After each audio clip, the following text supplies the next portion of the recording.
Hola amigo mío, ¿cómo andamos? ¿Bien? ¿Todo bien? Bien, péguese. Vamos a ver lo de la bandera. Vaya. Indica también la unidad, en este caso batallón número 3 de Arauco, infantería de Arauco. También tenemos, de vuelta por acá, tenemos la cartuchera, que esto era de cuero y servía para proteger los cartuchos. Por eso viene cartuchera, de ahí viene el concepto de cartuchera. Se guardaban los cartuchos. Si que era un cartucho, era un cilindro de papel donde había una bala de plomo y una porción de pólvora. El soldado sacaba de su cartuchera un cartucho, sacar cartucho, decía el oficial. Entonces, después rompía el cartucho, prepárese para cargar las armas. Primero cebar. Cebar. ¿Qué significaba cebar? Cebar era, o sea, en el fondo, claro, hay que mantener las armas muy limpias porque si no, no funciona. Pero, al morder, se vierte una porción de pólvora. ¿Ya? Era súper importante también no morder la parte que tenía la bala, porque si no perdíamos un diente. Complicado. Y hay un tema, que si uno era una persona sin dientes, no podía ser soldado, porque tenías que morder el cartucho por los dientecitos. ¿Ya? ¿Cómo están los dientes? A ver. ¿Cómo pueden ser soldados? Ya, perfecto. El punto era que tenían que tener al menos 2 piezas opuestas. Puja, eso quiere decir que queda bien apretado al fondo. Se guarda la baqueta. Si no guardo la baqueta, la pierdo en el combate, no me sirve el mosquete. A veces algunos soldados la enterraban, pero en los avances o retrocesos se les perdía la pieza y era un caos porque ya no podía funcionar el armamento. Una vez que estaba listo, el soldado preparaba el arma, preparen, apunten y ¡fuego! ¡Rayos! Claro, no pasa nada. Muchas gracias. Perfecto. Ya. Muy bien. Espero que no se haya asustado nadie. Ahora, atención. Tenemos también otro elemento que era la bayoneta, que era parte del equipo que completaba, y esto transformaba el arma, digamos, en un armamento de cuerpo a cuerpo. Ahora. Eso. Perfecto. Entonces, ahí se transforma en una especie de lanza corta, por decirlo así, a una pica reducida. ¿Ves? De lado, para que puedan ver eso. Eso se usaba para el combate cuerpo a cuerpo o para defenderse también de la caballería, puesto que lograba mantener la distancia contra el jinete.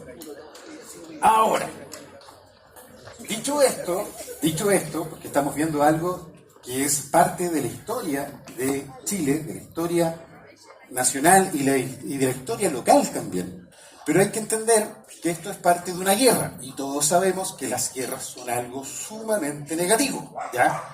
Por lo tanto, nosotros no estamos realizando una apología a lo que es un conflicto.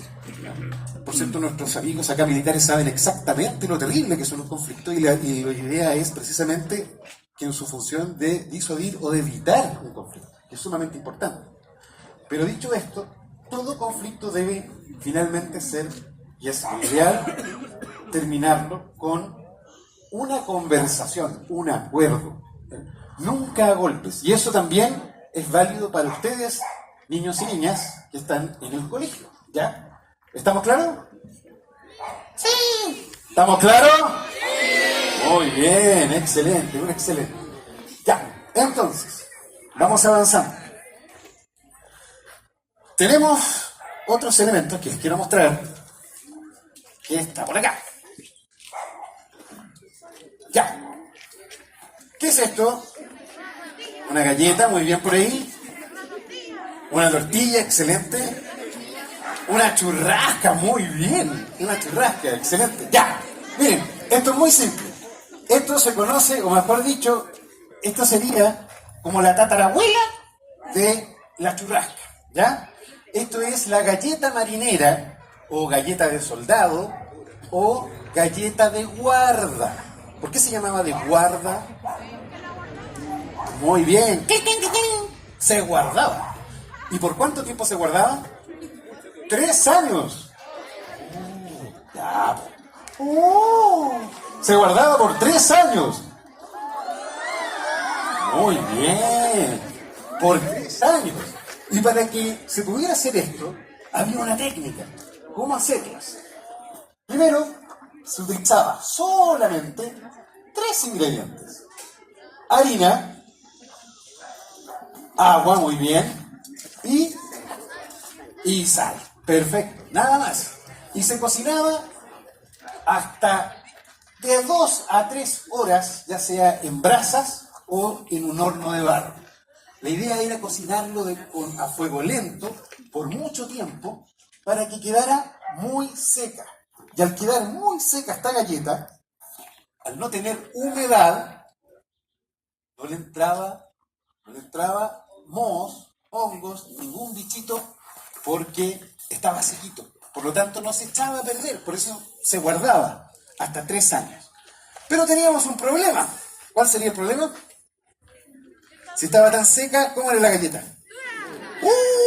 Era durísima, miren. Podría servir como proyectil. El caso es que ¿cómo me como algo tan duro? Muy bien, señor alcalde. Se remojaba en la sopita, ¿cierto? Y se cortaba, se machacaba con la culata del fusil algunas veces o con una piedra si era necesario. Entonces, para que vean que en la época tenían el estómago bastante duro. ¿Ah?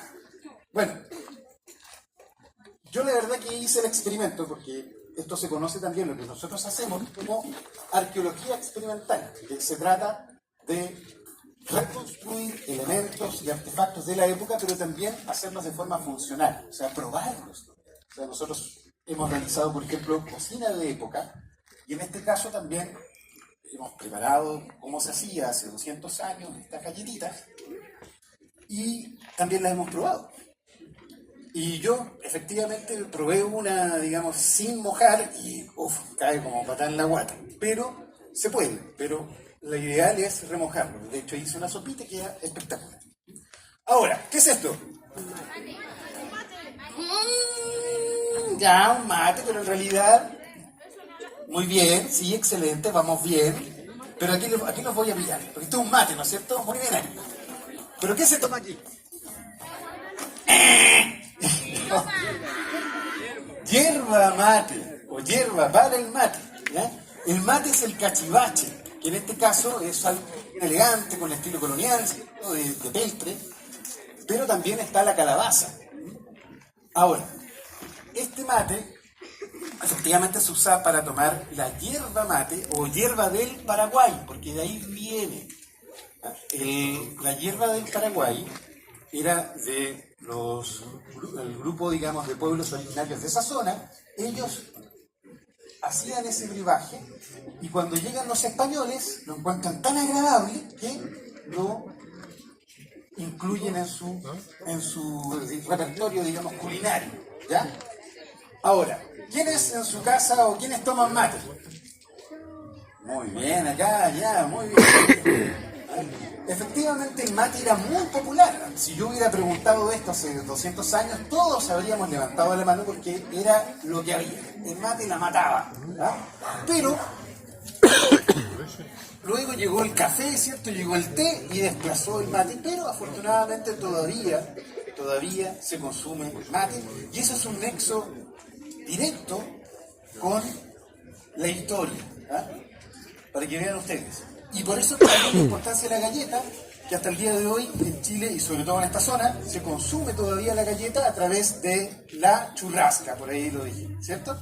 Muy bien, excelente. Entonces,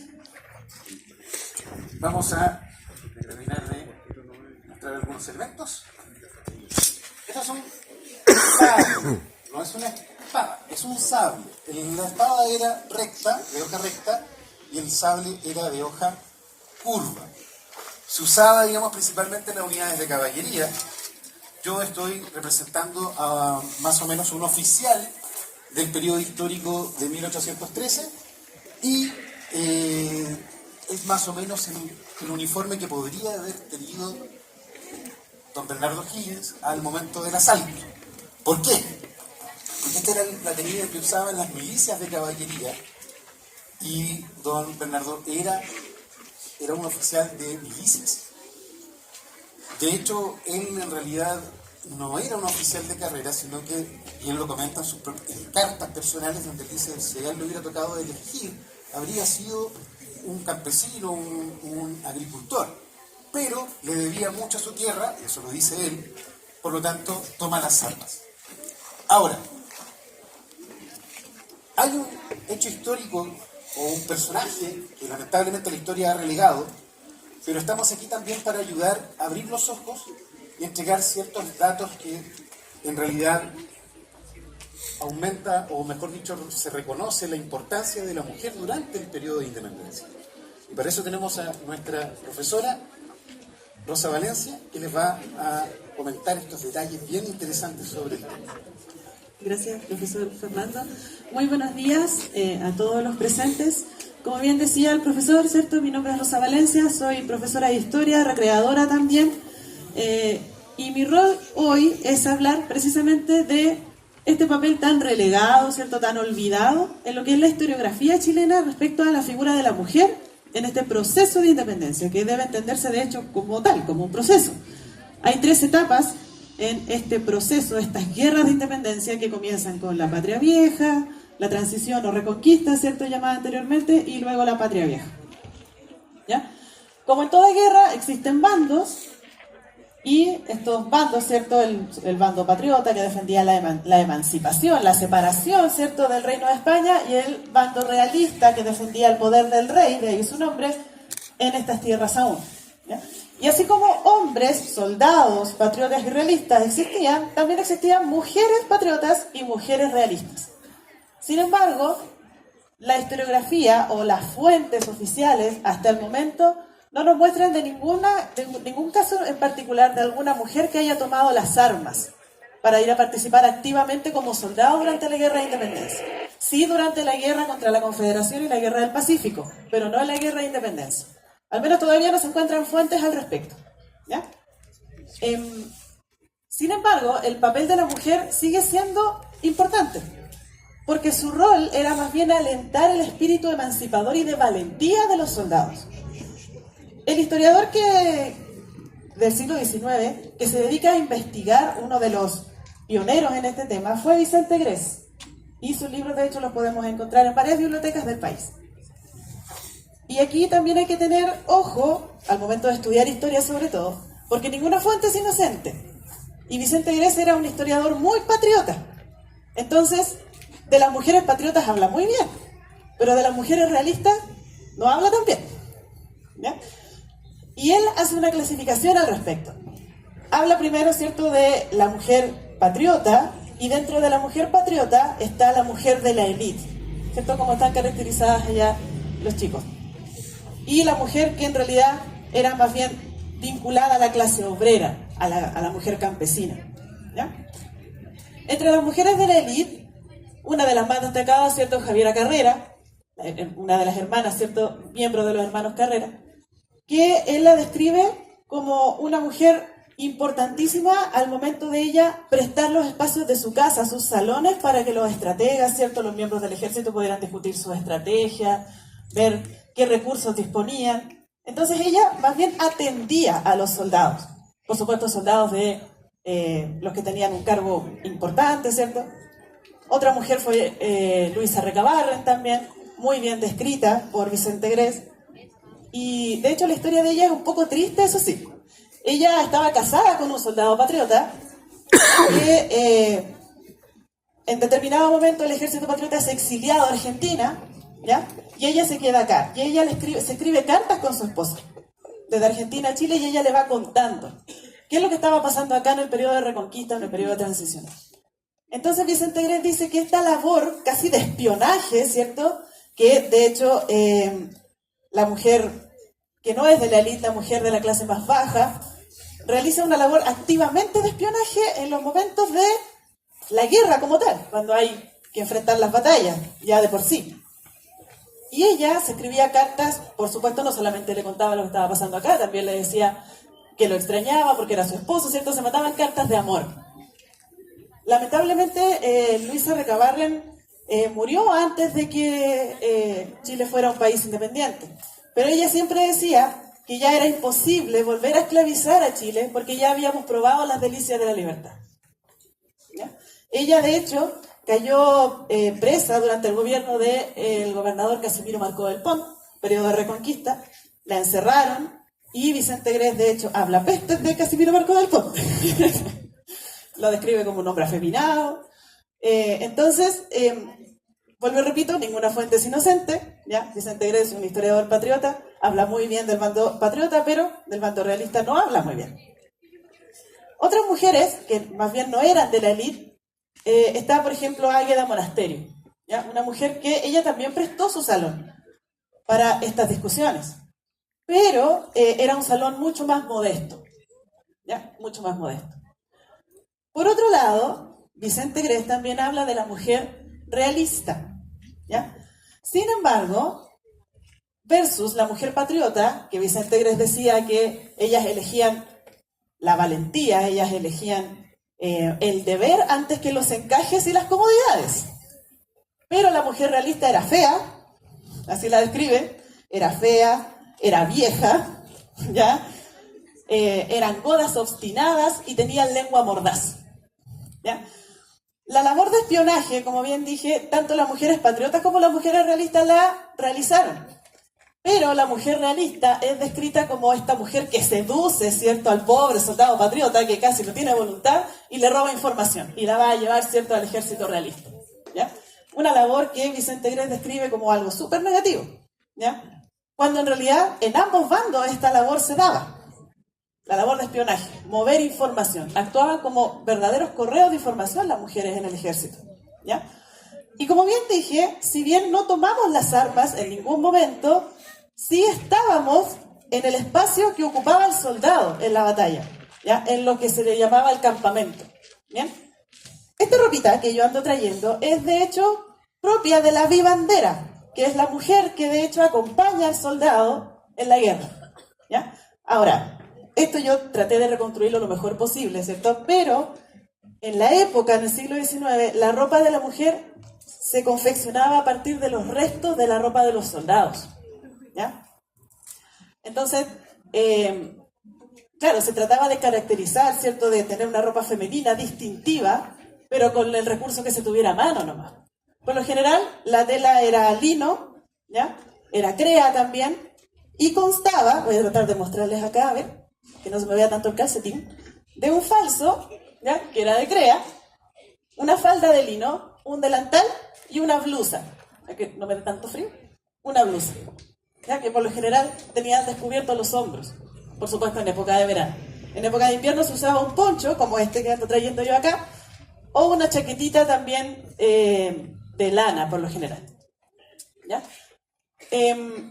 Entonces, estas mujeres que acompañaban a los soldados en estos espacios, como bien digo, no tomaron las armas, pero sí tenían labores propias del género.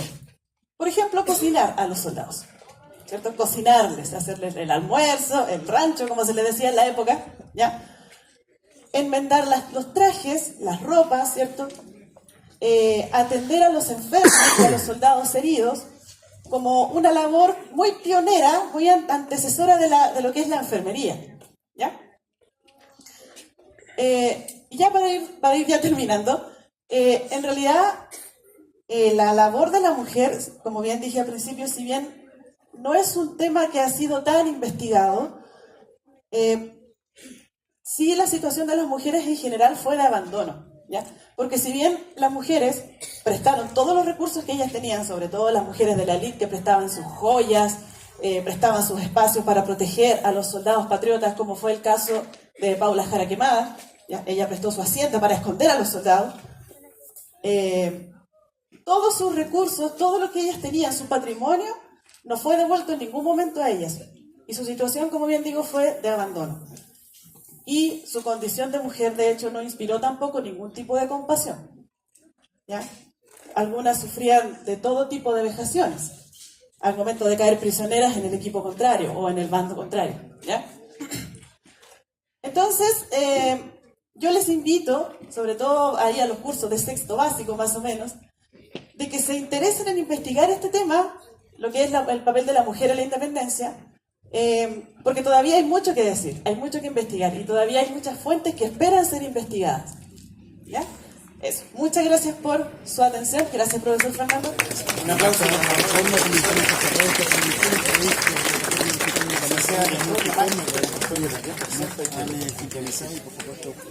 Bueno, para cerrar, Chile, durante el comienzo del proceso del periodo de independencia, era también conocida como Rabona.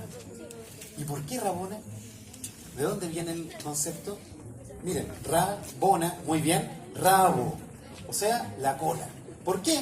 Porque ellas iban en la cola de la columna de soldados, entonces por eso iba al final. Entonces era la Rabona, que iba en el rabo de esta columna de soldados. Para terminar, vamos a hacer un último juego. Aquí tenemos la bandera de 1812 y vamos a jugar con los colores. ¿Qué representa tradicionalmente el azul? El cielo. Muy bien, el cielo. El blanco. Muy bien ahí, las nieves de la cordillera. Excelente, excelente, muy bien. Aquí los pillo. Aquí, el amarillo ahora. Sin soplar, señor alcalde. El amarillo. El sol, tienen razón que es amarillo, ¿cierto? Muy bien por ahí, pero no es. Vamos. El oro, ya, muy bien. Mira, nos vamos a detener ahí en el oro. ¿Por qué? Porque el oro, ¿cierto? Es la platita, ¿ya? Pero en realidad, esto quiere decir, en realidad no el oro. Quiere decir, pero sí era un oro, el oro vegetal, ¿ya? Eran los campos de trigo, muy bien ahí. Acá también lo dijeron al tiro. El campo de trigo, porque era nuestra producción principal en el campo chileno, que también era, en esta zona, por supuesto, también era sumamente importante. Así que con eso terminamos. Muchas gracias. Estén muy bien.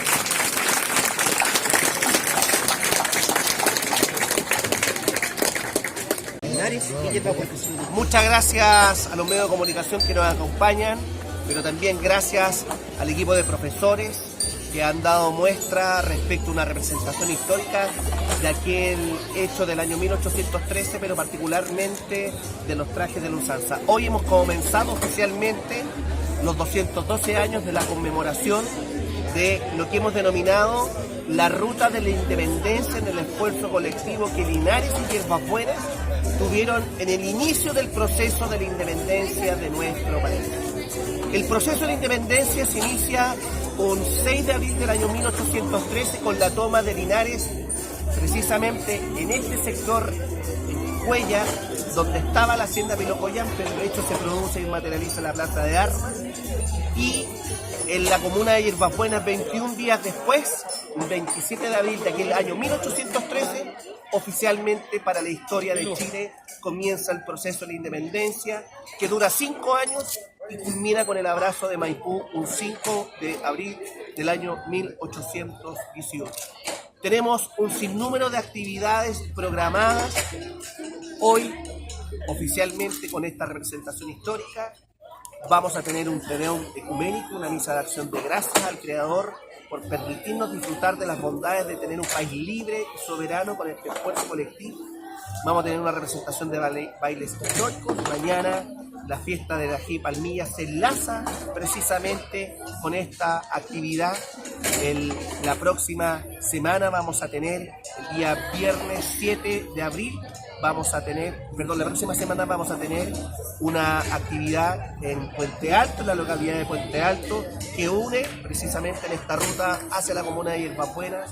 También en la comuna de Hierbas Buenas van a haber 3 grandes actividades, culminando también con una cabalgata y con el desfile de honor con ocasión de la fundación de Hierbas Buenas, que se da precisamente el 27 de abril de cada año. Se conmemoran los 212